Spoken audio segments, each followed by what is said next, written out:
আল্লাহ তাআলা যাদেরকে ভালোবাসেন তাদের নাম, তাদের গুণাবলী, তাদের ক্যারেক্টারিস্টিক্স, অ্যাট্রিবিউটস আল্লাহ তাআলা কালামুল্লাহ মাজিদে উল্লেখ করেছেন যে তিনি কাদেরকে ভালোবাসেন। বিশেষ কিছু গুণে গুণান্বিত ব্যক্তি আছে যারা এই সৌভাগ্যের অধিকারী, যাদেরকে আল্লাহ তাআলা ভালোবাসেন বলে তিনি কোরআনে জানিয়েছেন। আমরা যেন সেই সমস্ত গুণগুলো আমাদের নিজেদের মধ্যে ধারণ করতে পারি। আল্লাহ তাআলা আমাদের তৌফিক দান করুন। আমরা সবাই আওয়াজ করে পড়ে আমিন। প্রিয় ভাই এবং বোনেরা, শুরুতেই একটা ইন্ট্রোডাক্টরি কথা বলে রাখি, ভূমিকা কথা মূল আলোচনায় যাওয়ার আগে। সেটা হচ্ছে আমাদের প্রত্যেকের মনে রাখতে হবে যে আল্লাহ তাআলা ভালোবাসা পাওয়ার প্রধান শর্ত হচ্ছে রাসূল সাল্লাল্লাহু আলাইহি ওয়াসাল্লামকে ভালোবাসা, তার অনুসরণ করা। This is the first and foremost reminder tonight. আজকের প্রথম রিমাইন্ডার এটা যে আমরা যে আল্লাহর ভালোবাসা পেতে চাই, এটার প্রধানতম শর্ত হচ্ছে আল্লাহ রাসূল সাল্লাল্লাহু আলাইহি ওয়াসাল্লামের অনুসরণ করতে হবে। ওনার অনুসরণ বাদ দিয়ে আল্লাহর ভালোবাসা কোশ্চিনকালেও পাওয়া যাবে না। যে আয়াত দিয়ে, সূরাত আলে ইমরানের 31 নম্বর আয়াত দিয়ে আমি আমার আলোচনা শুরু করেছিলাম, এই আয়াতে আল্লাহ তাআলা খুব স্পষ্ট করে বলছেন, কুল ইন কুনতুম তুহিব্বুনাল্লাহা ফাত্তাবিউনি ইউহিব্বুকুমুল্লাহ। হে নবী, আপনি বলে দিন যে ওহে আমার উম্মতেরা, যদি তোমরা আল্লাহকে ভালোবাসতে চাও তাহলে ফাত্তাবিউনি, আমি নবীর অনুসরণ করো, তাহলে ইউহিব্বুকুমুল্লাহ, আল্লাহ তাআলা স্বয়ং তোমাদেরকে ভালোবাসতে শুরু করে দিবেন। বিশ্বনবীর ভালোবাসা ছাড়া, বিশ্বনবীকে অনুসরণ করা ছাড়া আল্লাহর ভালোবাসা কোশ্চিনকালেও পাওয়া যাবে। কাজী নজরুল ইসলাম খুব চমৎকার করে ওনার কবিতায় লিখেছেন, আল্লাহকে যে পাইতে চায় হাজরাতের অনুসরণে, আরশ কুরসি লৌহ কালাম না চাইতে পেয়েছে সে। রসুল নামে রশি ধরে যেতে হবে খোদার ঘরে, নদী তরঙ্গে যে পড়েছে ভাই দরিয়াতে সে আপনি মেশে। হাজরাতের অনুসরণে আরশ কুরসি লৌহ কালাম না চাইতে পেয়েছে সে। সুবহানাল্লাহ। রাসূল সাল্লাল্লাহু আলাইহি ওয়াসাল্লামের অনুসরণের মধ্য দিয়ে আল্লাহ তাআলার ভালোবাসাটা অর্জন করতে হবে। এর বাইরে যে আল্লাহ তাআলার ভালোবাসা কোশ্চিনকালেও পাওয়া যাবে না। এবং রাসূল সাল্লাল্লাহু আলাইহি ওয়াসাল্লাম ঠিক যতটুকু করেছেন ঠিক অতটুকুই করতে হবে, এর চেয়ে বেশি করা যাবে না। রাসূল সাল্লাল্লাহু আলাইহি ওয়াসাল্লামের চাইতে কি বেশি মুত্তাকি হওয়া সম্ভব? সবাই বলেন নাই। রাসূল সাল্লাল্লাহু আলাইহি ওয়াসাল্লামের চাইতে বেশি বুজুর্গ হওয়া সম্ভব? ওনার চাইতে বেশি আল্লাহওয়ালা হওয়া সম্ভব? ওনার চাইতে বেশি আল্লাহ তাআলার কাছে প্রিয় ব্যক্তিত্ব হওয়া সম্ভব না, কোশ্চিনকালেও না, অসম্ভব। রাসূল সাল্লাল্লাহু আলাইহি ওয়াসাল্লামের সময়কালে কিছু সাহাবারা রাসূল সাল্লাল্লাহু আলাইহি ওয়াসাল্লামের স্ত্রীদের কাছে জানতে চেয়েছিল যে উম্মুল মুমিনিন, আপনারা বলুন যে রাসূল সাল্লাল্লাহু আলাইহি ওয়াসাল্লামের আমল কেমন ছিল? আমরা তো মসজিদে দেখি, বাইরে দেখি, ঘরে ওনার আমল কেমন আমাদের জানতে বড্ড মনে চায়। তো রাসূল সাল্লাল্লাহু আলাইহি ওয়াসাল্লামের স্ত্রীরা বললেন যে উনি এমন এমন আমল করেন, এইভাবে নফল রোজা রাখেন, শেষ রাতে তাহাজ্জুদ পড়েন, এইভাবে তাসবিহ পড়েন, কোরআন তেলাওয়াত করেন, জিকির করেন। তো হাদিসে এসেছে যে কাআন্নাহুম তাকাল্লুহা, তাদের কাছে এটা কেমন যেন কম মনে হইল। তারা একটা বড় এক্সপেকটেশন নিয়ে আসছিল, মানে বিশাল একটা, রাসূল সাল্লাল্লাহু আলাইহি ওয়াসাল্লাম সব নবীদের নবী, না জানে কি আমল করে ঘরের ভিতরে। কিন্তু যখন রাসূল সাল্লাল্লাহু আলাইহি ওয়াসাল্লাম স্ত্রীদের কাছে শুনলো এই আমল তিনি করেন ঘরের ভিতরে, ওনারা হতাশ।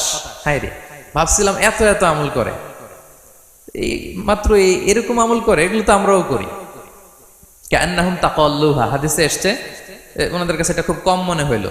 তো তারা একে অপরকে বলতে লাগলো যে এর কারণ হচ্ছে কদ গুফিরা লাহু মা তাকাদ্দামা মিন যামবিহি ওয়া মা তাআখার।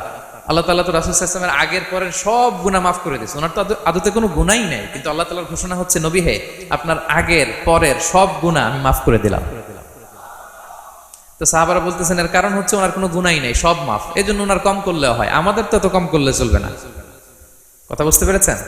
তো ওনারা ভাবলো যে না, আমাদের তো আমল বাড়াইতে হবে। তো কি করতে হবে? একজন বলল আমি সারা রাত নামাজ পড়বো, আমি আর ঘুমাবো না। এখন থেকে সারা রাত কি করব? নামাজ পড়বো, আমি আর ঘুমাবো না।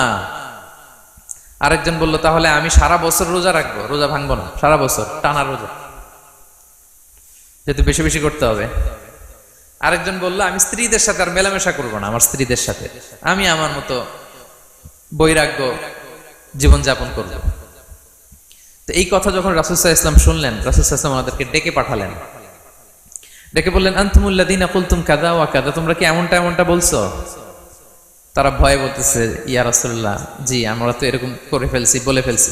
তখন রাসূল সাল্লাল্লাহু আলাইহি ওয়াসাল্লাম বললেন ওয়াল্লাহি ইন্নী লা আখশাকুম লিল্লাহি ওয়া আতকাকুম লাহু, আল্লাহর শপথ করে বলছি আমি তোমাদের মধ্য থেকে আল্লাহকে সবচেয়ে বেশি ভয় পাই, আমি সবচেয়ে বড় মুত্তাকি, আমার চেয়ে বেশি কেউ আল্লাহকে ভয় পেতে পারে না। তা আমি সবচেয়ে বড় মুত্তাকি, আমি সবচেয়ে বেশি আল্লাহর প্রিয় ভাজন, আমি আল্লাহর সবচেয়ে বেশি ভয় পাই, এরপরেও আমি রাতে ঘুমাই আবার নামাজও পড়ি, সোম বৃহস্পতিবারে রোজা রাখি, বাকি দিনগুলোতে আমি খাই, আমার তো 11 জন স্ত্রী, আমি সবার সাথে মেলামেশা করি, কই স্ত্রী মেলামেশায়, রোজা রাখা না রাখায়, রাতে ঘুম এবং তাহাজ্জুদ, এই যে ব্যালেন্স করে যে আমি জীবন পরিচালনা করি, এতে আমার মুত্তাকি হইতে তো কোনো সমস্যা হয়নি, আমি শ্রেষ্ঠ নবীর এই মর্যাদা অক্ষুণ্ণ রাখতে তো আমার সমস্যা হয়নি, কিন্তু তোমাদের সমস্যা কোথায়? তখন তিনি একটা অসাধারণ উক্তি করেছিলেন, তিনি বলেছিলেন ফামান রাগিবা আন সুন্নতি ফালাইসা মিন্নি, যে আমার সুন্নতকে অবজ্ঞা করে, মানে আমার যে পন্থা এটা অনুসরণ না করে অন্য কিছু যে করতে চায়, ফালাইসা মিন্নি, সে আমার দলভুক্ত নয়। আল্লাহু আকবার! কি ভারসাম্যবোধ, কি ব্যালেন্সড লাইফস্টাইল, কি পরিমিতি বোধ তিনি আমাদের শিখিয়েছেন। তাহলে বোঝা গেল সারা রাত ইবাদত করলেই ওইটা শ্রেষ্ঠ ইবাদত হয় না, কারণ রাসূল সাল্লাল্লাহু আলাইহি ওয়াসাল্লাম ঘুমাতেন আবার ইবাদত করতেন, স্ত্রীদের সাথে মিলতেন, সামাজিক কাজ করতেন, মাঝে মাঝে নফল রোজা রাখতেন, মাঝে মাঝে অনেকদিন রাখতেন না। This is balance, this is Islam, এবং এর চেয়ে শ্রেষ্ঠ ইসলাম আর হতে পারে না। তার মানে বোঝা গেল রাসূল সাল্লাল্লাহু আলাইহি ওয়াসাল্লামের চাইতে যদি এক কাঠি বেশি বোঝেন আপনি, এটা ইসলাম হবে? এটা হবে বাড়াবাড়ি, ঠিক কি না? রাসূল সাল্লাল্লাহু আলাইহি ওয়াসাল্লাম যেমনটি যেমনটি করেছেন ঠিক তেমনটি তেমনটি করার নাম ইসলাম, এবং এভাবেই আল্লাহ তাআলার ভালোবাসা পাওয়া সম্ভব, এছাড়া পাওয়া সম্ভব। তাহলে মূল আলোচনায় যাওয়ার আগে এটা হচ্ছে ইন্ট্রোডাক্টরি পয়েন্ট 1, যে আল্লাহ তাআলার ভালোবাসা পাওয়ার 1 নাম্বার শর্ত হচ্ছে রাসূল সাল্লাল্লাহু আলাইহি ওয়াসাল্লামের অনুসরণ। তার চেয়ে যদি বেশি ইবাদত করেন ওইটা ইসলাম নয়, তার চেয়ে বেশি বুজুর্গি দেখাইতে গেলে ওইটা বুজুর্গি নয়, তিনি যেমন যেমন করেছেন ঠিক তেমন তেমন করার নামই ইসলাম, এবং সেটার মাধ্যমে আল্লাহ তাআলার ভালোবাসা পাওয়া সম্ভব। এই পয়েন্টটা বুঝছেন না সবাই? আচ্ছা, ইন্ট্রোডাক্টরি পয়েন্টের 2 নাম্বার কথা হচ্ছে আমরা কি করে বুঝবো যে আল্লাহ তাআলা আমাদের ভালোবাসেন? কিভাবে বুঝবো যে তিনি আমাদেরকে পছন্দ করেন, ভালোবাসেন? এটা বোঝার কিছু সিস্টেম আছে। 1 নম্বর সিস্টেম হচ্ছে আপনি জাস্ট দেখুন যে আপনি নিজেকে কোন কাজে ব্যস্ত রেখেছেন, আপনি আপনাকে কোন কাজে ব্যস্ত রেখেছেন, আপনার লাইফস্টাইলের দিকে তাকান, লুক অ্যাট ইউর লাইফস্টাইল, আপনি নিজেই বুঝে যাবেন। আপনি যদি দেখেন যে না আপনার ভালো ভালো কাজে আপনার ব্যস্ততা, আপনার এঙ্গেজমেন্ট ভালো লোকদের সাথে, আপনার সার্কেলটা ভেরি গুড সার্কেল, ভালো কাজে আপনার মন টানে, আপনি ভালো কাজ করেন, যদি আপনার কার্যক্রম এরকম হয় তাহলে বুঝে নেবেন আল্লাহ তাআলা আপনাদেরকে ভালোবাসেন, আলহামদুলিল্লাহ। আর যদি দেখেন না যত আকাম কুকাম আছে ওইটার সবার আগে আপনি, যেই কাজে আল্লাহর ক্রোধ আসে, আল্লাহ রাগ হয়ে যান, যেই কাজ ইসলামে করার নিষেধ, যেটাতে তার অসন্তুষ্টি, ওই কাজে আপনার এঙ্গেজমেন্ট, ইনভলভমেন্ট, আপনার সার্কেল গুলাও এরকম, তাহলে বুঝে নিবেন আল্লাহ ভালোবাসা, এই মহা সৌভাগ্য আপনার কপালে জোটে নাই। তাহলে এটা হচ্ছে একটা সিস্টেম। আল্লাহ আপনাকে ভালোবাসেন কিনা এভাবে বুঝবেন যে আপনি নিজেকে কোন কাজে ব্যস্ত রেখেছেন, একটু দেখুন, আপনি মিলাতে পারবেন। 2 নাম্বার পদ্ধতি হচ্ছে এটা বোঝার যে তিনি আমাকে ভালোবাসেন কিনা, সেটা হচ্ছে পৃথিবীবাসী আপনাকে ভালোবাসে কিনা এটা একটু দেখেন। এই পৃথিবীর ভালো মানুষগুলোর কাছে আপনার একটা গ্রহণযোগ্যতা আছে কিনা এটা দেখেন, এটা দেখলে আপনি বুঝতে পারবেন। সহিহ মুসলিমের একটা ছোট্ট হাদিস শেয়ার করি। রাসূল সাল্লাল্লাহু আলাইহি ওয়াসাল্লাম বলেছেন যে ইন্নাল্লাহা ইযা আহাব্বা আবদান দাআ জিবরিল ফাকালা ইন্নী উহিব্বু ফুলানান ফাহিব্বা। আল্লাহ তাআলা যখন কোনো বান্দাকে ভালোবাসে তখন তিনি জিবরাইলকে ডেকে বলেন, হে জিবরাইল, আমি আমার এই বান্দাকে ভালোবাসি, তুমিও তারে ভালোবাসো। ফায়ুহিব্বুহু জিবরিল, জিবরাইল আলাইহিস সালাম তারে ভালোবাসতে শুরু করে। শুধু এখানেই না, সুম্মা ইউনাদি ফিস সামা, তারপরে তিনি আকাশে একটা অ্যানাউন্সমেন্ট করেন। ফায়াকুল, তিনি বলেন যে ইন্নাল্লাহা ইউহিব্বু ফুলানান ফাহিব্বু, ও আকাশবাসীরা, ও ফেরেশতারা, আল্লাহ তাআলা তার এই বান্দাকে ভালোবাসে, তোমরা সবাই তারে ভালোবাসো। তখন ফায়ুহিব্বুহু আহলুস সামা, গোটা আকাশবাসী তারে ভালোবাসতে শুরু করে, মানে ফেরেশতারা। তো আল্লাহ তাআলা এবং সকল ফেরেশতারা যখন তাকে ভালোবাসতে শুরু করে, রাসূল সাল্লাল্লাহু আলাইহি ওয়াসাল্লাম বললেন সুম্মা ইউদাউ লাহুল কবুলু ফিল আরদ, তখন পৃথিবীতে তার গ্রহণযোগ্যতা বাড়িয়ে দেওয়া হয়, তার অ্যাকসেপ্টেন্স বাড়িয়ে দেওয়া হয়, সবার কাছে তার একটা গ্রহণযোগ্যতা আছে, সবাই তাকে ভালোবাসে। এটা হচ্ছে একটা পদ্ধতি। যে আল্লাহ তাআলা আপনাকে ভালোবাসে কিনা আপনি নিজেই বুঝবেন, যে পৃথিবীবাসী আপনাকে ভালোবাসে কিনা, আপনার কলিগরা আপনাকে ভালোবাসে কিনা, আপনার বন্ধুরা আপনাকে ভালোবাসে কিনা, আপনার নেইবররা আপনাকে ভালোবাসে কিনা, পৃথিবীর ভালো মানুষগুলোর কাছে আপনার গ্রহণযোগ্যতা আছে কিনা। যদি থাকে বুঝবেন আল্লাহ তাআলা আপনাকে ভালোবাসেন, ঠিক কিনা? আল্লাহ তাআলা আমাদেরকে যেন ওই কাতারে শামিল করেন, আমরা পড়ি আমিন। তাহলে আলোচনার টপিক আল্লাহ তাআলা যাদেরকে ভালোবাসেন। শুরুতে আমরা জানলাম ভালোবাসার পদ্ধতি হচ্ছে, প্রক্রিয়া হচ্ছে একটাই, রাসূল সাল্লাল্লাহু আলাইহি ওয়াসাল্লামের পুঙ্খানু অনুসরণ, তার চেয়ে বেশিও না কমও না, হুবহু অনুসরণ, ঠিক কিনা? 2 নম্বরে জানলাম কি করে বুঝবো, নিজের দিকে তাকান, আপনি কি করেন, what's your activity, what's your engagement, নিজেই বুঝবেন। আর দেখেন যে আশেপাশের মানুষ আপনার ব্যাপারে কি বলে। পৃথিবীবাসী যদি আপনারে পছন্দ করে, তার মানে আল্লাহ তাআলাও আপনারে পছন্দ করে। সবাই বুঝতে পেরেছেন? আচ্ছা, এবার সরাসরি কোরআনে চলে যাই, মূল টপিক বিশ্লেষণে। আল্লাহ তাআলা অনেক শ্রেণীর ব্যক্তিকে ভালোবাসেন বলে তিনি ঘোষণা করেছেন। তিনি বলেছেন যে আমি তাদেরকে ভালোবাসি। এর মধ্যে 1 নাম্বার হচ্ছে আল মুহসিনুন। একটু আমার সাথে সাথে বলেন, আল মুহসিনুন। মুহসিনুন মানে হচ্ছে যে ইহসান করে, মানে অন্যের প্রতি অনুগ্রহ দেখায়, অনুগ্রহশীল, অন্যের প্রতি দয়াশীল, অনুগ্রহশীল, এই সমস্ত বান্দাদের আল্লাহ ভালোবাসেন। আল্লাহ বলেন, ওয়া আনফিকু ফি সাবিলিল্লাহি ওয়া লা তুলকু বিআইদিকুম ইলা তাহলুকা ওয়া আহসিনু ইন্নাল্লাহা ইউহিব্বুল মুহসিনিন। তিনি বলেন যে তোমরা আল্লাহর রাস্তায় দান করো আর নিজেরা নিজেদেরকে ধ্বংসের মুখে ঠেলে দিও না, আর তোমরা ইহসান করো অন্যের প্রতি, কারণ ইন্নাল্লাহা ইউহিব্বুল মুহসিনিন, আল্লাহ তাআলা মুহসিনিনদের ভালোবাসেন, মানে যারা অন্যের প্রতি অনুগ্রহ দেখায়, অন্যের প্রতি দয়া পরবশ, তাদেরকে আল্লাহ ভালোবাসেন। সুবহানাল্লাহি ওয়া বিহামদিহি। তাহলে পেয়ে গেলাম, মিলায় নেন যে অন্যের প্রতি সফট কর্নার, অন্যের প্রতি দয়া, অনুকম্পা, হেল্পিং হ্যান্ড, হেল্প করার মানসিকতা, অন্যের দুঃখে কাদা, এই মাইন্ডসেট, এই মেন্টালিটি আমাদের আছে কিনা একটু মিলিয়ে নেন। না থাকলে রিমাইন্ডার হিসেবে নেন যে আমরাও যেন মুহসিনুনদের কাতারে শামিল হতে পারি। ইহসান এটা অনেক বড় তবকার একটা আমল। ইবাদতেও ইহসান লাগবে, ইবাদতের বাইরে সামাজিক কর্মকাণ্ড, রাষ্ট্রীয় কর্মকাণ্ড, সব কাজে আল্লাহ তাআলা এই ইহসানকে আবশ্যক করেছেন। অনুগ্রহ, অন্যদের প্রতি অনুগ্রহশীল হওয়া। ইবাদতে ইহসানটা কেমন? সাইয়েদনা জিবরাইল আলাইহিস সালাম রাসূল সাল্লাল্লাহু আলাইহি ওয়াসাল্লামকে জিজ্ঞেস করেছিলেন যে ইয়া রাসূলুল্লাহ ফাআখবিরনি আনিল ইহসান, ইহসান আবার কি, আমাকে একটু বলেন। তো ইবাদতে ইহসানটা কেমন? রাসূল সাল্লাল্লাহু আলাইহি ওয়াসাল্লাম বললেন যে ইহসান হচ্ছে আন তা'বুদাল্লাহা কাআন্নাকা তারাহু ফাইন লাম তাকুন তারাহু ফাইন্নাহু ইয়ারাক। তুমি এমন ভাবে ইবাদত করবে, তুমি ভাববে যে তুমি আল্লাহকে দেখছো, তুমি আল্লাহকে দেখে দেখে ইবাদত করতেছো, এরকম ভাবো না একটু? আর এটা ভাবতে যদি কষ্ট হয়, অন্তত এতটুকু তো ভাবো যে আল্লাহ তোমায় দেখছেন। এতটুকু ভাবা যাবে না? আমরা যখন নামাজ পড়ি, আমাদের প্রত্যেকটা সালাতের মুহূর্তে আমাদের এটা ভাবতে হবে যে আল্লাহ তাআলা কিন্তু আমাকে দেখছেন। এই যে আমি ফিস করে সুবহানা রাব্বিয়াল আলা পড়ি, সুবহানা রাব্বিয়াল আযীম পড়ি, আমি তাসবিহ পড়ি, আমার রুকু সেজদা সবকিছু আমার আল্লাহ দেখছেন। এই সেন্স, এই অনুভূতি যদি আপনার মধ্যে থাকে, এটাই হচ্ছে ইবাদতের ইহসান। আর ইবাদত ছাড়া আমাদের দৈনন্দিন কাজ, পারিবারিক কাজ, সামাজিক কাজ, এই সমস্ত কাজেও কিন্তু আল্লাহ তাআলা ইহসানকে আবশ্যক করেছেন। প্রিয় ভাই এবং বোনেরা, অন্যের প্রতি অনুগ্রহ করাটাকে তিনি কি করেছেন? আবশ্যক করেছেন। একটা ছোট্ট হাদিস শুনি। হাদিসে রাসূল সাল্লাল্লাহু আলাইহি ওয়াসাল্লাম ইরশাদ করছেন যে ইন্নাল্লাহা তাবারাকা ওয়া তাআলা কাতাবাল ইহসানা আলা কুল্লি শাই।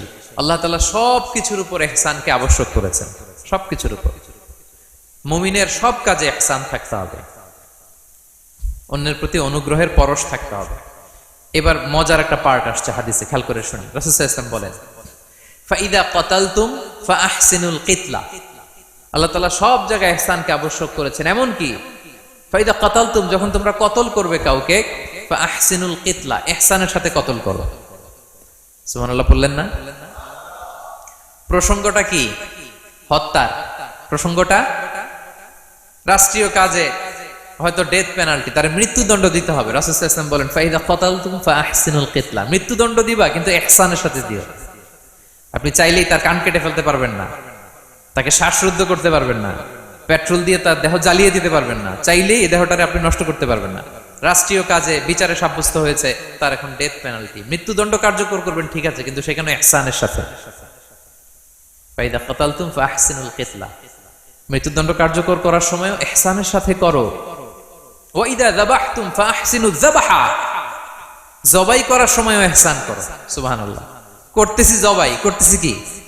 কিন্তু মেরে ফেলতেছি প্রাণীটাকে খাওয়ার জন্য, স্লটারিং, লিটারালি আমি ছুরি চালাচ্ছি ওর গলায়, ফিনকি দিয়ে রক্ত বেরোবে এখনই, মেরে ফেলতেছি, কিন্তু যা মনে চায় আপনি কোপাতে পারবেন? কোরবানির পশুকে কষ্ট দিতে পারবেন না। আমরা এই ভুলটা করি। রাসূল সাল্লাল্লাহু আলাইহি ওয়াসাল্লাম দেখেন আরো স্পেসিফিক করে বলছেন যে ওয়ালিউহিদ্দা আহাদুকুম শাফরাতাহু ওয়ালিউরিহ যাবিহাতাহু, তোমরা জবাইয়ের সময় তোমাদের ছুরিটাকে ধার করে নিও যাতে করে প্রাণীটা কম কষ্ট পায়। সুবহানাল্লাহ। আমরা অনেক সময় ভুল করে ফেলি। আমরা গরু শোয়ানোর পরে এই রশি কোথায়, এই ছুরি কোথায়, এই কষাই কোথায়, এই যে 7 জনের নামে জবাই হবে এদের নাম কোথায়, গরুটাকে আমরা কষ্ট দিচ্ছি। রাসূল সাল্লাল্লাহু আলাইহি ওয়াসাল্লাম বলে না, মুমিনের প্রতিটি কাজে ইহসানের পরশ থাকে। তারা প্রাণী জবাই করবে ঠিকই খাওয়ার জন্য, কিন্তু এখানেও ইহসান করতে হবে, ঠিক কিনা? তারা মৃত্যুদণ্ড কার্যকর করবে, ডেথ পেনাল্টি রাষ্ট্রীয় আইনে, কিন্তু যেমন মনে চায় তেমন করা যাবে না। ওইখানেও ইহসান রাখার দরকার আছে না নাই? প্রিয় ভাইয়েরা, এই ইহসানকে যারা মেনটেন করে জীবনের সব কাজে, আল্লাহ তাদেরকে বড্ড ভালোবাসে, বড্ড পছন্দ করে। সো আমরা যেন সবাই সবার প্রতি ইহসান করি। স্বামী স্ত্রীর প্রতি ইহসান করুন, স্ত্রী স্বামীর প্রতি ইহসান করুন, বাবা সন্তানের প্রতি, সন্তান বাবার প্রতি, পরিবারের সকল সদস্যদের প্রতি ইহসান করুন, কর্মচারীদের প্রতি ইহসান করুন, সহকর্মীদের প্রতি ইহসান করুন। মুমিন জীবনের প্রতিটি কাজে ইহসানের পরশ থাকবে, কারণ ইন্নাল্লাহা ইউহিব্বুল মুহসিনিন। আল্লাহ তাআলা মুহসিনদের, যারা অন্যদের প্রতি অনুগ্রহ দেখায়, তাদেরকে বড্ড ভালোবাসেন। এই পয়েন্টটা কি বুঝতে পেরেছেন সবাই? ক্লিয়ার? 2 নম্বরে চলে যায়, আর কাদেরকে আল্লাহ ভালোবাসেন? 2 নম্বরে হচ্ছে আত-তাওয়াবুন, যারা ভুল করেই তওবা করে সাথে সাথে, আল্লাহ তাদেরকে বড্ড ভালোবাসেন।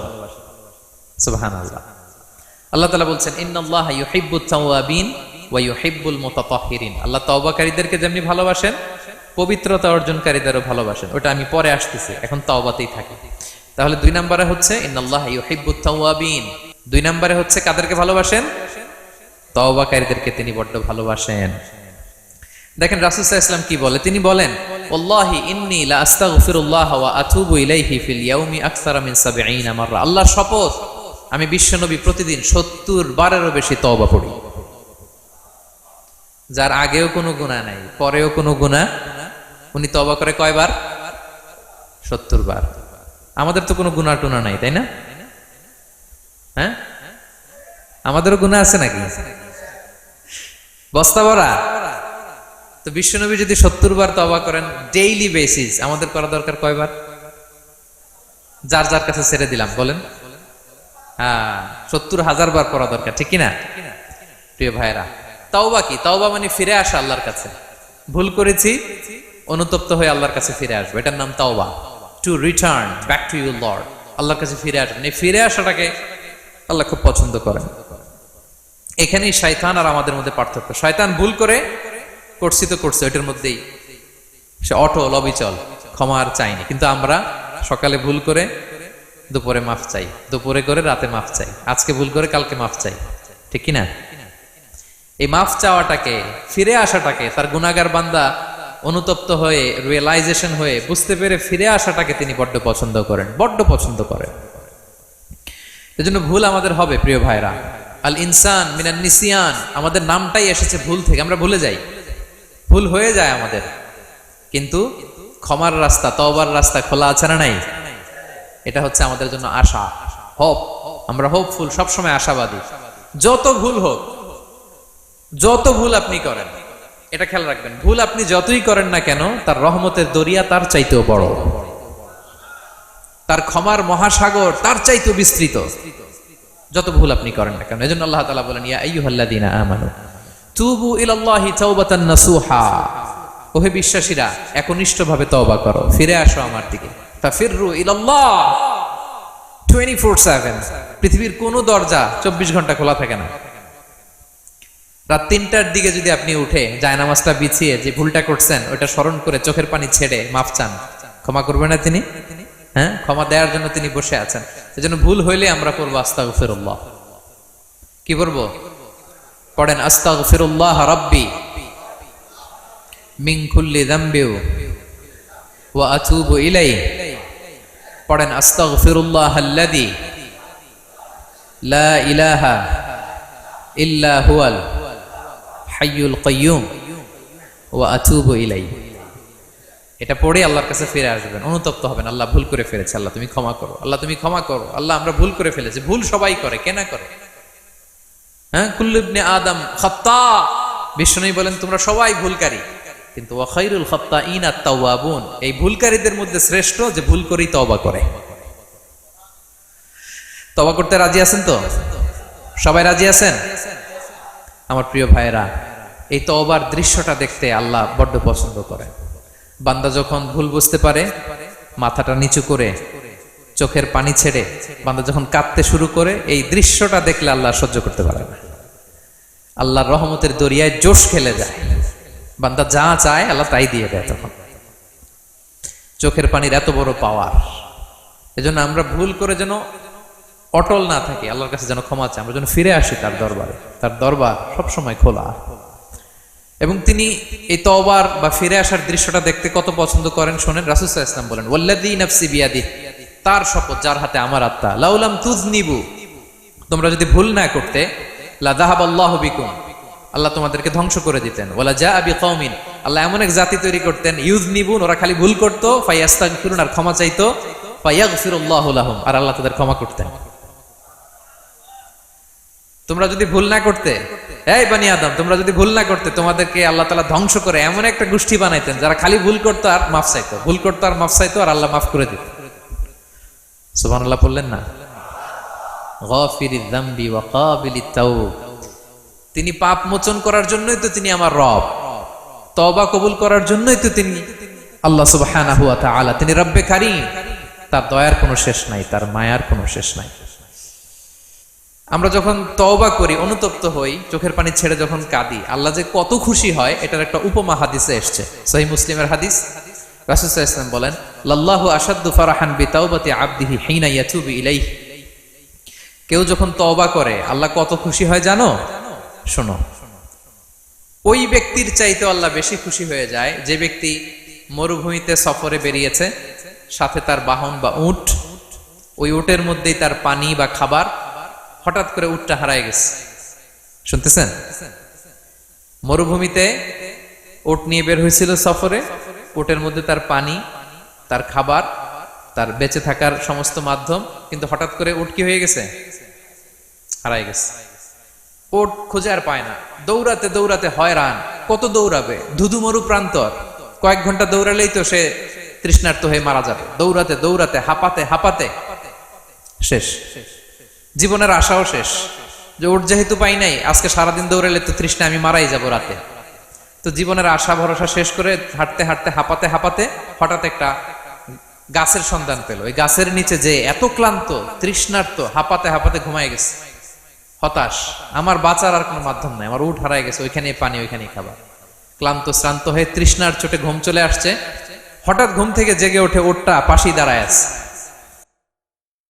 যে ওটের উপরে তার পানি এবং খাবার ছিল, পুরা মরুভূমিতে দৌড়াইতে দৌড়াইতে আবার সন্ধ্যাবেলায় এসে মালিকের সামনে দাঁড়ায় আছে। সে ঘুম থেকে উঠে তাড়াতাড়ি করে রশি ধরে ফেলছে উটের।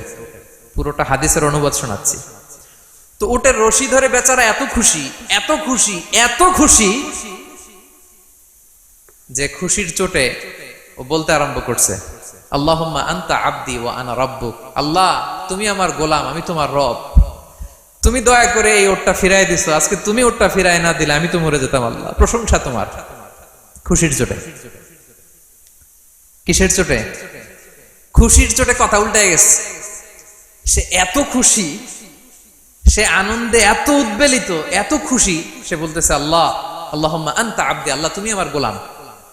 খুশিতে আল্লাহুম্মা আনতা আবদি, আল্লাহ তুমি আমার গোলাম, ওয়া আনা রাব্বুক, আমি তোমার রব, তোমার দরবারে লাখো কোটি শুকরিয়া। আল্লাহ কেঁদে কেঁদে বলতেছে।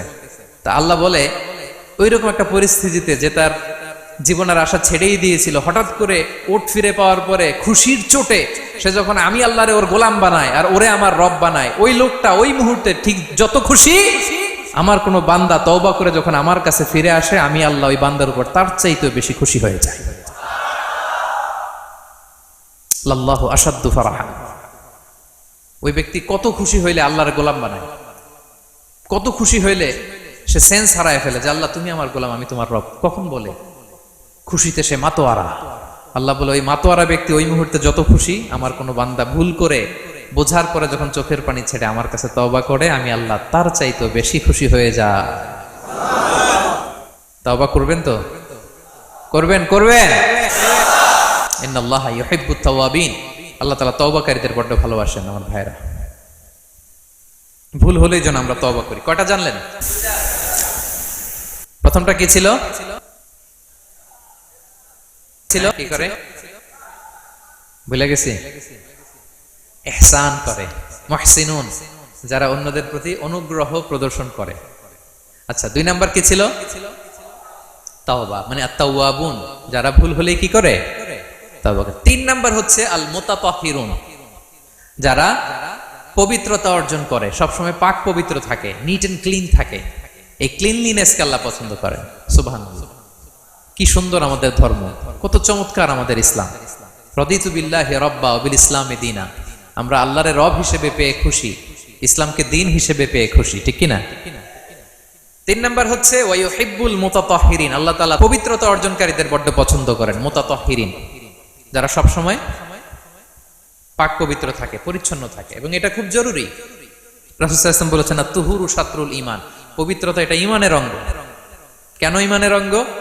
কারণ নামাজ যার নাই তার ঈমান নাই, আর পবিত্রতা ছাড়া নামাজই হয় না। এজন্য রাসূল সাল্লাল্লাহু আলাইহি ওয়াসাল্লাম বলেছেন পবিত্রতা ঈমানের অঙ্গ। সুবহানাল্লাহ পড়েন। দেখেন, নামাজের যে আহকাম আরকান আছে, আহকাম তো বাইরে, নামাজ শুরুর আগে, এর মধ্যে 3টা আহকাম বা 3টা ফরজই হচ্ছে এই পাক পবিত্রতা নিয়ে। ছোটবেলা আপনারা পড়েছেন না, শরীর পাক, কাপড় পাক, নামাজের জায়গা পাক। তার মানে আপনি নামাজে যখন দাঁড়াবেন আপনার শরীরটা পাক পাক পবিত্র হইতে হবে। আপনি যে ড্রেস গায়ে দিয়ে নামাজে দাঁড়ালেন এটা পবিত্র হইতে হবে। যেই জায়গাটাতে আপনি নামাজের জন্য দাঁড়ালেন ওই জায়গাটা পবিত্র হতে হবে। এই 3টা জায়গা পবিত্র কিনা আপনাকে এনশিওর করে আল্লাহু আকবার, তার আগে আল্লাহু আকবার বললে হবে? হবে না। এজন্য ইসলাম হাতে ধরিয়ে ধরিয়ে আমাদেরকে পবিত্র হওয়ার পদ্ধতি শিক্ষা দিয়েছেন। রাসূল সাল্লাল্লাহু আলাইহি ওয়াসাল্লাম যখন এগুলো শিখাতেন, মুশরিকরা হাসতো, হায় রে কেমন নবী তোমাদের, কিভাবে টয়লেটে যাইতে হয় এটাও শিখায়। সাহাবারা বলতেন, হ্যাঁ আমাদের নবী ধরে ধরে আমাদের শিখায় যে টয়লেটে ঢুকতে বাম পা, বেরোতে ডান পা, ঢোকার আগে দোয়া, ওয়ালা তাস্তাকবিলুল কিবলা, কিবলামুখী হওয়া যাবে না, ঢিলা ইউজ করলে 3টা ইউজ করো, বেজর করো, প্রতিটা জিনিস, কি করে ওযু করতে হয়, কি করে তায়াম্মুম করতে হয়, কি করে ফরজ গোসল করতে হয়, আমার নবী ধরে ধরে আমাদের শিখিয়েছেন, ঠিক কি না? ধরে ধরে শিখিয়েছেন। কিভাবে ওযু করবেন রাসূল সাল্লাল্লাহু আলাইহি ওয়াসাল্লাম গামলা নিয়ে তিনি দেখিয়েছেন। কিভাবে তায়াম্মুম করবেন মাটিতে বাড়ি দিয়ে তায়াম্মুম করে দেখিয়েছেন। কেমন করে মেসওয়াক করবেন দেখিয়েছেন। কিভাবে আতর ইউজ করবেন দেখিয়েছেন। ক্লিনলিনেসের যত দিক হতে পারে সব বিশ্বনবী আমাদের শিখিয়েছেন। এমনকি কালামুল্লাহ মাজিদে আল্লাহ তাআলা আমাদেরকে সুস্পষ্ট জানিয়েছেন, ইয়া আইয়ুহাল্লাযীনা আমানু ইযা কুমতুম ইলাস সালাতি ফাগসিলু উজুহাকুম, যখন নামাজে দাঁড়াবা আগে ওযু করো। ফাগসিলু উজুহাকুম, যারা আরবি বোঝেন, আগে মুখ ধুয়ে নাও। ওয়া আইদিয়াকুম ইলাল মারাফিক, তারপরে 2 হাত কোণী পর্যন্ত ধুয়ে নাও। ওয়ামসাহু বিরুউসিকুম, তারপর মাথা মাসে করে নাও। ওয়া আরজুলাকুম ইলাল কাবাইন, এরপরে টাকনু পর্যন্ত 2 পা ধুয়ে নাও। ওযু হয়ে গেল না? হয়েছে না?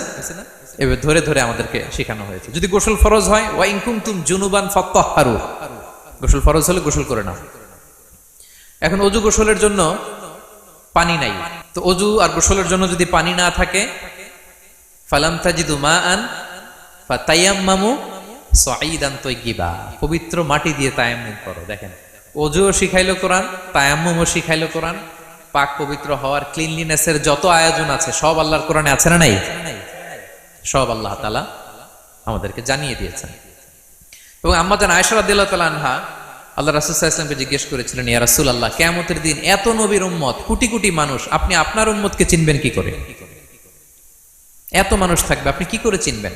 রাসূল সাল্লাল্লাহু আলাইহি ওয়াসাল্লাম বললেন, ইন্না উম্মতি ইয়াতুনা ইয়াউমাল কিয়ামাতি গুররাম মুহাজ্জালিনা মিন আসারিল wudu। তিনি বললেন, ওযুর চিহ্ন দেখে আমি আমার উম্মত চিনব। আমার যে সমস্ত উম্মতেরা ওযু করে নামাজ পড়েছে, ওযুর পানি তাদের গায়ের যেই যেই জায়গায় লেগেছে, এই জায়গাগুলো কিয়ামতের দিন রেডিয়াম বাতির মতো জল জল জল জল করে জ্বলতে থাকবে। আমি এটা দেখে চিনে ফেলবে আমার উম্মত, নামাজি, পাক্কা নামাজি। আল্লাহু আকবার। এবং অতিরিক্ত পবিত্রতা অর্জনের জন্য কিছু সাহাবীদেরকে আল্লাহ স্পেশালি কোরআনে অ্যাপ্রিশিয়েট করেছেন। তারা হচ্ছে মসজিদে কোবা পল্লীর আশেপাশে যে সাহাবারা, তারা অতিরিক্ত পবিত্রতা অর্জন করতেন। আল্লাহ তাআলা বলেন, ফিহি রিজালুন ইউহিব্বুনা আন ইয়াতাতাহহারু, এই মসজিদে কোবার আশেপাশে এমন কিছু মুসল্লি আছে যারা পছন্দ করে পবিত্রতা অর্জন করতে, বেশি পবিত্রতা অর্জন করতে তারা পছন্দ করে। আর আল্লাহু ইউহিব্বুল মুত্তাহিরিন, আল্লাহ তাআলা অতিরিক্ত পবিত্রতা অর্জনকারীকে ভালোবাসেন, পছন্দ করেন। সুবহানাল্লাহ পড়েন।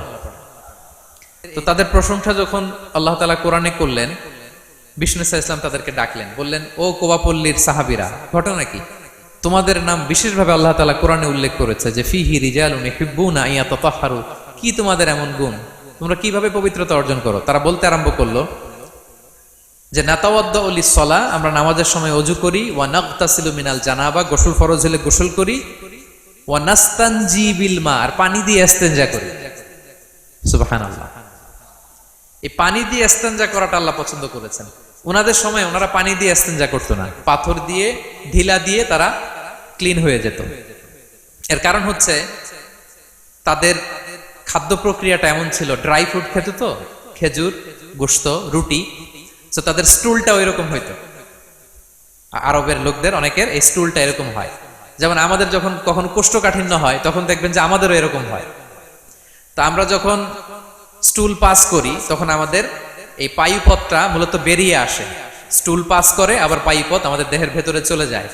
ফলে যখন কারো কোষ্ঠকাঠিন্য হয় তখন দেখা যায় যে তারা টিস্যু ইউজ করা লাগে না। আমাদেরও কখনো কখনো এরকম হয় না? হয়।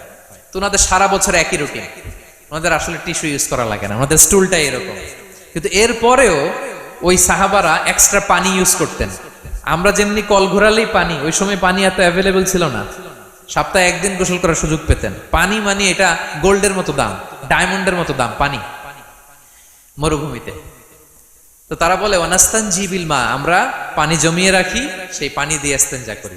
রাসূল সাল্লাল্লাহু আলাইহি ওয়াসাল্লাম বললেন, ক্বালা ফাহুয়া যাক ফাআলাইকুম, তাহলে এটাই সেই কারণ, এটাই সেই কারণ, এজন্যই আল্লাহ তাআলা স্পেশালি কোরআনের ভেতরে তোমাদের নাম তুলে দিয়েছেন। পড়ুন সুবহানাল্লাহ।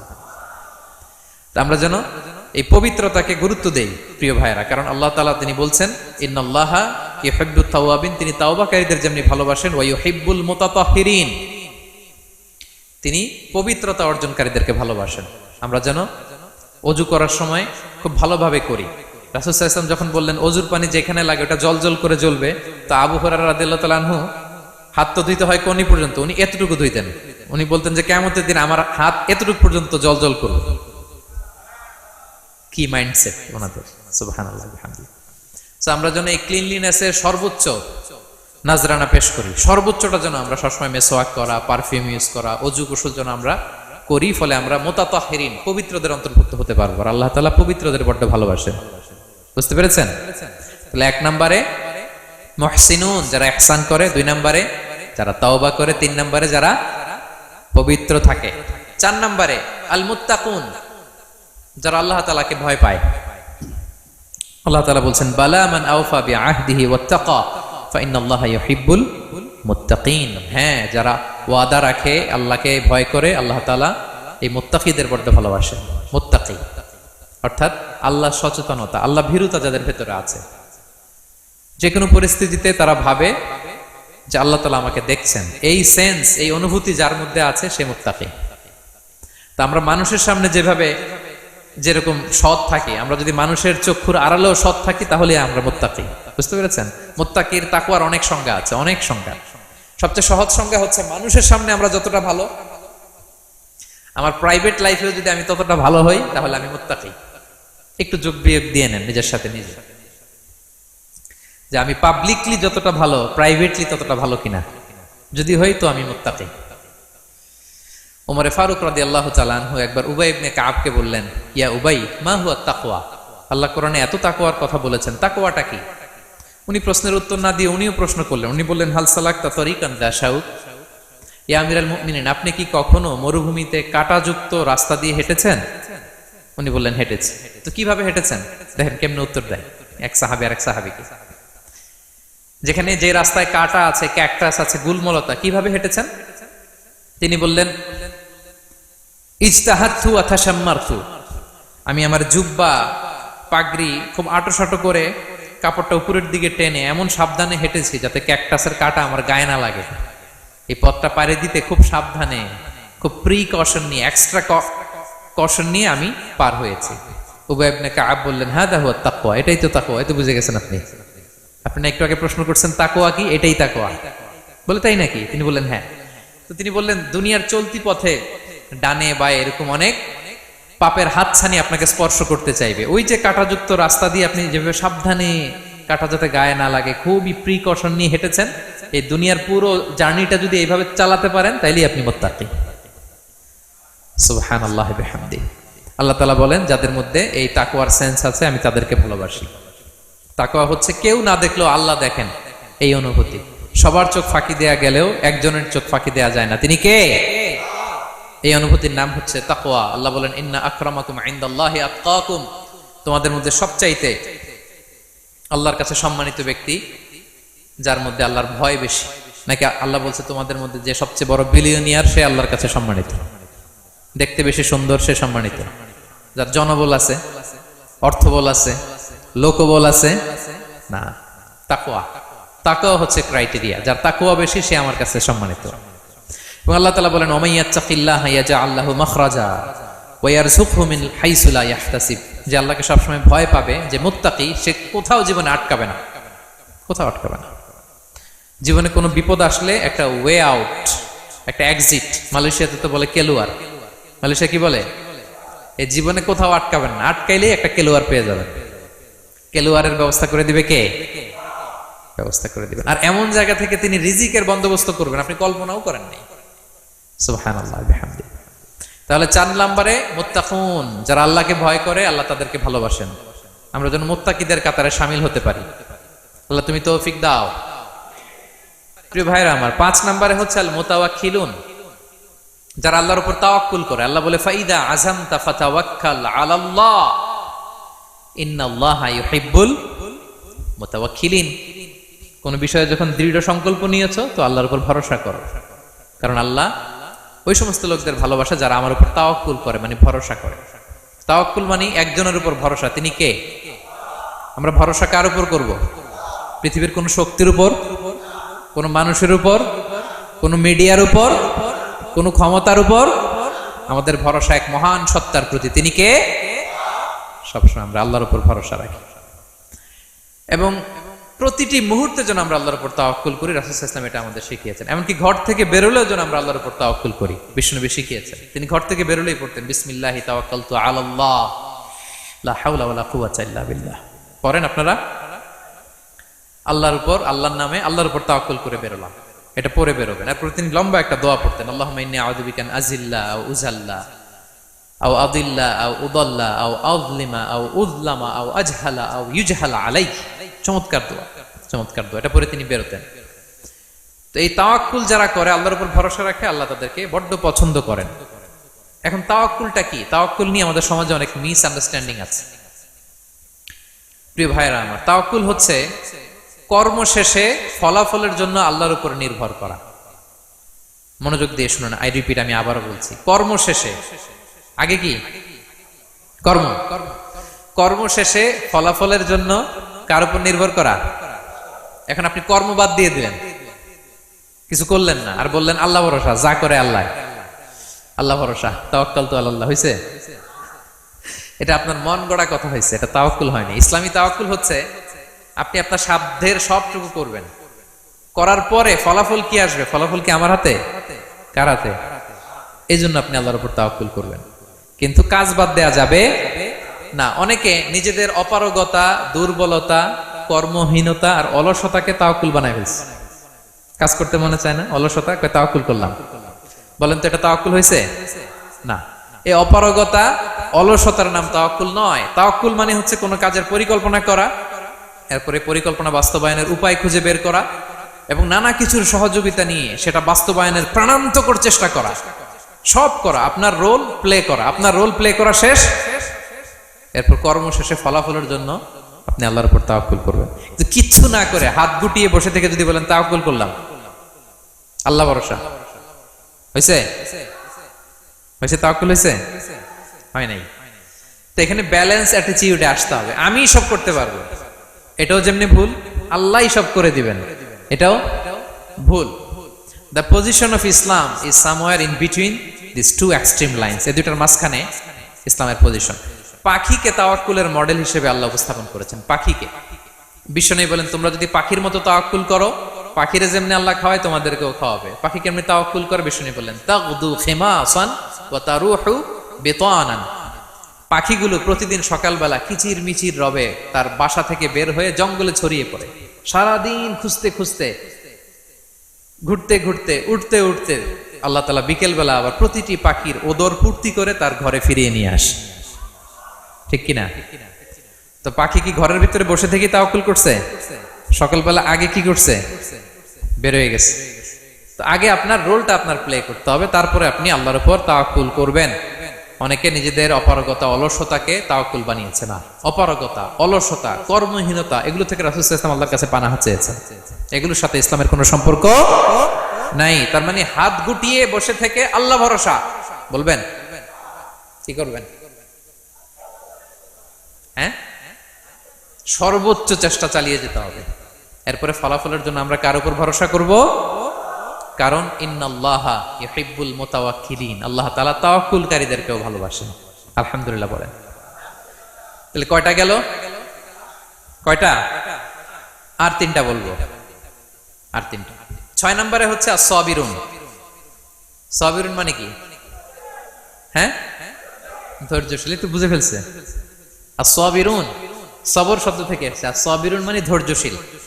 যারা আল্লাহর উপর ধৈর্য, বিপদে আপদে, আল্লাহর দেয়া বিপদে যারা ধৈর্য ধারণ করে, ওই ধৈর্যশীল ব্যক্তিদেরকে আল্লাহ তাআলা পছন্দ করেন। আল্লাহ তাআলা বলেন ওয়া কাআইয়্যিম মিন নাবিয়্যিন ক্বাতালা মাআহু রিব্বিয়ুনা কাসীর ফামা ওয়াহানু লিমা আসাবাহুম ফি সাবিলিল্লাহ ওয়া মা দুউফু ওয়া মাস্তাকানু ওয়াল্লাহু ইউহিব্বুস সাবিরিন। কত নবী আছে তাদের সাথে অনেক আল্লাহওয়ালারা লড়াই করেছে, তারা বিপদে হতোদ্যম হয়নি, নতজানু হয়নি, তাদেরকে দমানো যায়নি, তারা ধৈর্য ধারণ করেছে। কারণ ইন্নাল্লাহা ইউহিব্বুস সাবিরিন, আল্লাহ তাআলা ধৈর্যশীলদের বড় ভালোবাসেন।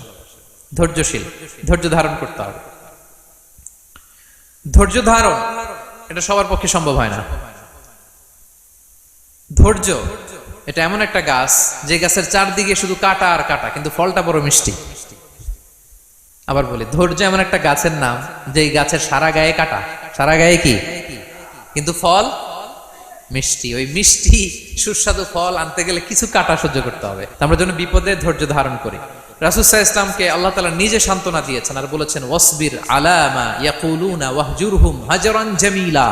নবী হে, আপনি হেরা গুহা থেকে এমন আলোর বাণী নিয়ে এসেছেন, এমন সংস্কারের কথা নিয়ে এসেছেন, এমন পাওয়ারফুল মেসেজ নিয়ে এসেছেন, এটা সমাজে দিলে সমাজ আপনাকে আলিঙ্গন করবে না, পাথর ছুড়বে, গালি দিবে, ট্যাগ লাগাবে, নানা তকমা দিবে, কিন্তু এগুলোতে পিছপা হওয়া চলবে না।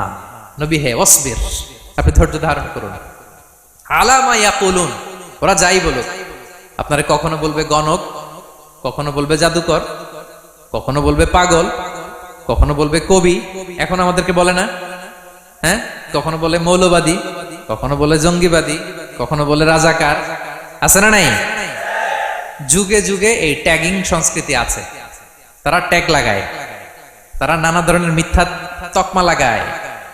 তো আল্লাহ তাআলা আশ্বস্ত করে বললেন, নবী আপনি ভয় পাবেন না, আপনি ধৈর্য ধারণ করুন। ওয়াসবির আলা মা ইয়াকুলুন, তারা যাই বলুক না কেন আপনি সবর ইখতিয়ার করুন, তাদেরকে আপনি ইগনোর করুন, একটু সয়ে যান। একটু সয়ে গেলে রয়ে যাবে, এটা দুনিয়ার নিয়ম। সয়ে গেলে রয়ে যাবে, রয়ে যেতে চাইলে সয়ে যেতে হবে প্রিয় ভাইরা, কারণ আল্লাহ তাআলা ধৈর্যশীলদের বড্ড পছন্দ করেন।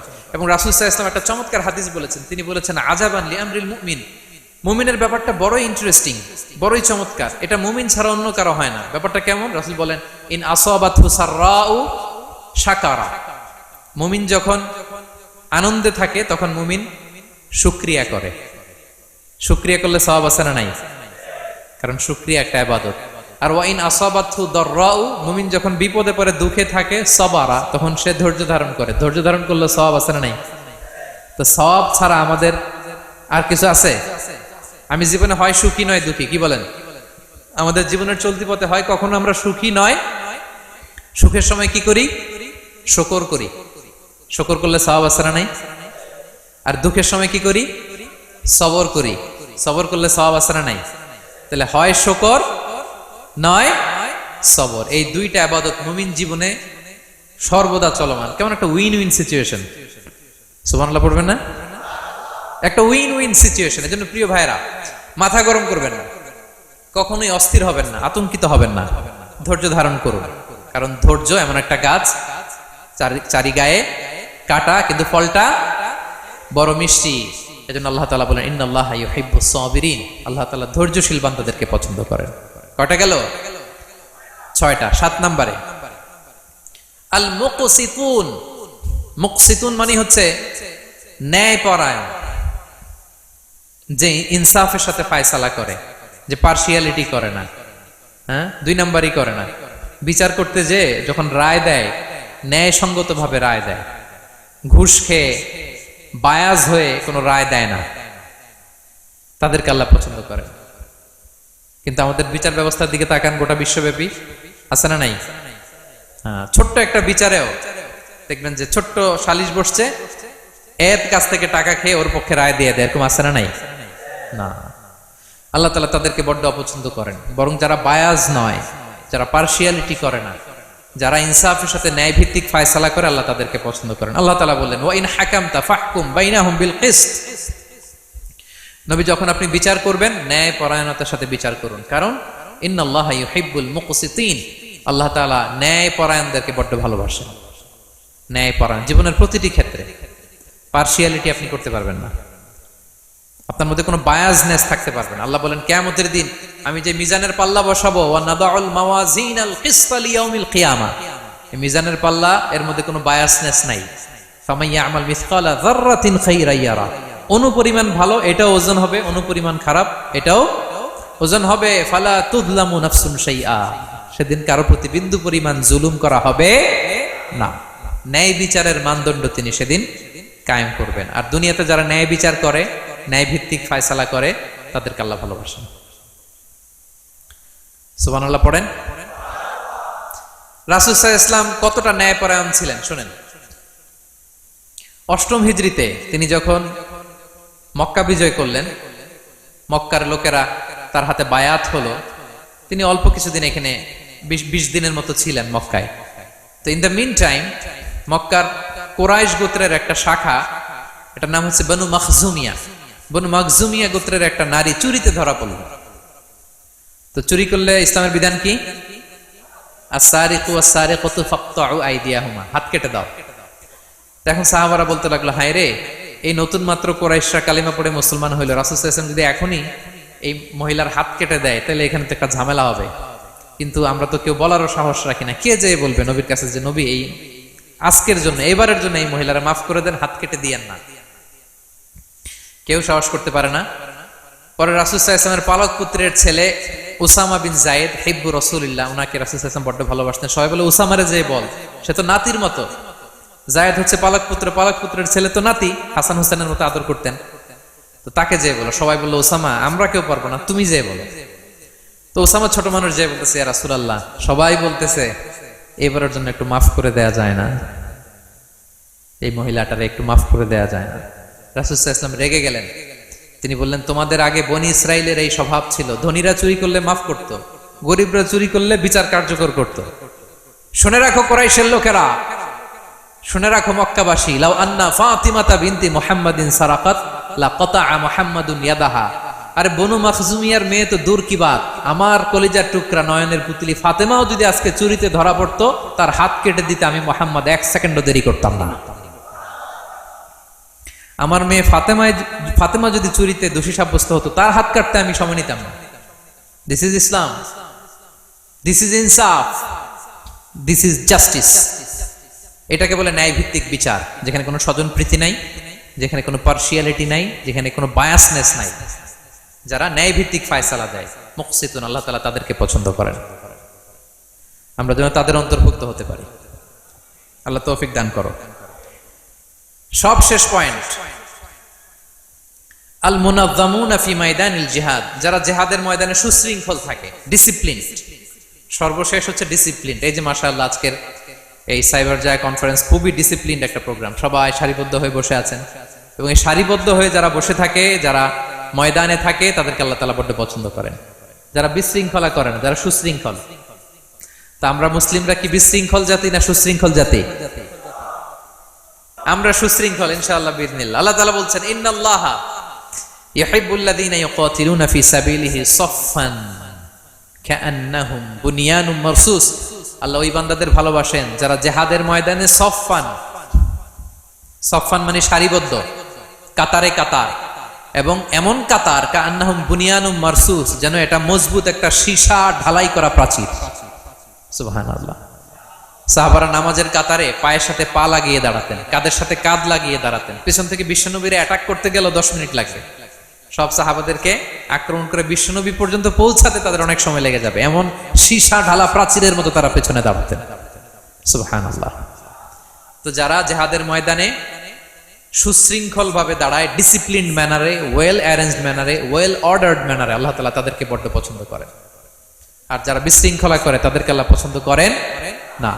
এবং আপনি দেখেন বিষ্ণু ইসা ইসলামের যুদ্ধগুলোর মধ্যে 5 ভাগে তিনি ভাগ করতেন যুদ্ধকে। মাঝখানে হচ্ছে একটা ডিপার্টমেন্ট, ডানে মাইমানা, বায়ে মাইসারা, সামনে মুকাদ্দেমা, পেছনে খালফ। এইভাবে 5টা ডিসিপ্লিনড ওয়েতে তিনি ব্যাটালিয়ন ভাগ করে সামনে আগাতেন। এবং বিশ্বনবীর নেতৃত্বে সাহাবীদের মাধ্যমে যে শক্তিশালী সামরিক সংগঠনটি গড়ে উঠেছিল, ওটা বিশ্বকে চূর্ণ বিচূর্ণ করে দিয়েছে। উনার পরে 4 খলিফা, উনাদের নেতৃত্বে তাদের এমন ব্যাটালিয়ন গড়ে উঠেছে, শতাব্দী পর শতাব্দী তাদের সামনে দাঁড়ানোর মতো সক্ষমতা পৃথিবীর কোনো সেনাবাহিনীর ছিল না। সুবহানাল্লাহ। সাফফান কাআন্নাহুম বুনিয়ানুম মারসুস, সীসা ঢালা প্রাচীরের মতো যুদ্ধের ময়দানে তারা সুশৃঙ্খল ভাবে দাঁড়ায়। তো যারা জীবনের সব ক্ষেত্রে এরকম ডিসিপ্লিন, সুশৃঙ্খল, তাদেরকে আল্লাহ ভালোবাসে। এখন আপনারা কি সুশৃঙ্খল থাকতে চান, নাকি শুধু এই আজকের প্রোগ্রাম শেষ করে যাবো আবার বিশৃঙ্খল, এরকম করবেন না? যেখানে কিউ থাকে কিউ মেনটেন করবেন, যেখানে একটা শৃঙ্খলা থাকে শৃঙ্খলা বজায় রাখবেন। এই ময়দানে ভ্রাতৃত্বের বন্ধনে সুশৃঙ্খল যারা থাকবে তাদের হাতে আল্লাহ তাআলা নেতৃত্ব তুলে দিবেন, ঠিক কিনা? আমরা যেন সুশৃঙ্খল থাকতে পারি। আল্লাহ তাআলা তুমি আমাদেরকে তৌফিক দান করো। তাহলে মোট কয় শ্রেণীর কথা বললাম যাদেরকে আল্লাহ তাআলা ভালোবাসেন? 1 নম্বরে কি ছিল? আল মুহসিনুন, যারা অন্যের প্রতি ইহসান করে, অনুগ্রহ করে। 2 নম্বরে আত তাওয়াবুন, যারা তওবা করে। 3 নম্বরে আল মুতাতাহহিরুন, যারা সবসময় কি থাকে? পবিত্র থাকে। 4 নম্বরে আল মুত্তাকুন, যাদের হৃদয়ে সবসময় ভয় থাকে কার? 5 নম্বরে আল মুতাওয়াক্কিলুন, যারা সবসময় কার উপর ভরসা করে? কাজ না করে। হ্যাঁ, আজকের এই সাইবার যা কনফারেন্সে আপনাদের আকীদা ক্লিয়ার হয়েছে তো? কাজের আগে তাওয়াক্কুল না কাজের পরে? কাজ করে তাওয়াক্কুল। 6 নম্বরে ধৈর্যশীল, আস-সাবিরুন। 7 নম্বরে ন্যায় বিচারক, আল মুকসিতুন, যারা ইনসাফ, জাস্টিস এই সমাজে প্রতিষ্ঠা করতে চায়, যাদের মধ্যে বায়াসনেস নাই, পার্সিয়ালিটি নাই, কোনো স্বজনপ্রীতি নাই, তাদেরকে আল্লাহ ভালোবাসে। সবশেষে সুশৃঙ্খল, সফফান কাআন্নাহুম বুনিয়ানুম মারসুস, সীসা ঢালা প্রাচীরের মতো তারা ময়দানে অবস্থান করে। ডিসিপ্লিন, যাদের জীবনে কোনো বিশৃঙ্খলা বলতে কোনো শব্দ তাদের ডিকশনারিতে নাই। আমরা যেন সেরকম সুশৃঙ্খল হতে পারি, আমরা যেন সেরকম মুহসিনুন হতে পারি, আমরা যেন তাওয়াবুন হতে পারি, মুতাতাহহিরুন হতে পারি, মুত্তাকুন হতে পারি, আমরা যেন মুতাওয়াক্কিলুন হতে পারি, আমরা যেন সাবিরুন হতে পারি, আমরা যেন ন্যায় পরায়ণ হতে পারি। আর জীবনের প্রতিটি সেক্টরে, প্রতিটি ক্ষেত্রে আমরা যেন সুশৃঙ্খল থাকি। আল্লাহ তাআলা আমাদের সবাইকে কথাগুলো বোঝার ও আমল করার তৌফিক দান করুন। হাদা মা ইনদি ওয়াল ইলমু ইনদাল্লাহ আলাইহি তাওয়াক্কালতু ওয়া ইলাইহি উনীব। সুবহানাকাল্লাহুম্মা ওয়া বিহামদিকা আশহাদু আল লা ইলাহা ইল্লা আনতা ওয়া আস্তাগফিরুকা ওয়া আতুবু ইলাইক। আসসালামু আলাইকুম ওয়া রাহমাতুল্লাহি তাআলা ওয়া বারাকাতুহু। يا نفس إن لم تظفري لا تجزعي